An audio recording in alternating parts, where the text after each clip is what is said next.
कर्मों की सजा। भोज के लिए एक व्यक्ति ने एक बार एक बकरे की बलि चढ़ाने की तैयारी आरंभ की। उसके बेटे बकरे को नदी में स्नान कराने ले गए। नहाने के समय बकरा एकाएक बड़ी जोर से हंसने लगा, फिर तत्काल दुख के आंसू बहाने लगा। उसके विचित्र व्यवहार से चकित होकर बेटों ने उससे जब ऐसा करने का कारण जानना चाहा तो बकरे ने कहा कि कारण वह उनके पिता के सामने ही बताएगा। व्यक्ति के सामने बकरे ने ये बतलाया कि उसने भी एक बार एक बकरे की बलि चढ़ाई थी, जिसकी सजा वह आज तक पा रहा था। तब से 499 जन्मों में उसका गला काटा जा चुका है और अब उसका गले कटने की अंतिम बारी है।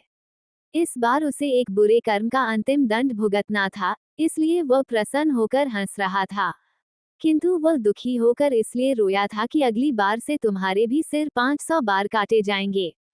व्यक्ति ने उसकी बात को गंभीरता से लिया और उसके बलि की योजना स्थगित कर दी तथा अपने बेटों से उसे पूर्ण संरक्षण की आज्ञा दी। किंतु बकरे ने व्यक्ति से कहा कि ऐसा संभव नहीं है, क्योंकि कोई भी संरक्षण उसके कर्मों के पाप को नष्ट नहीं कर सकते।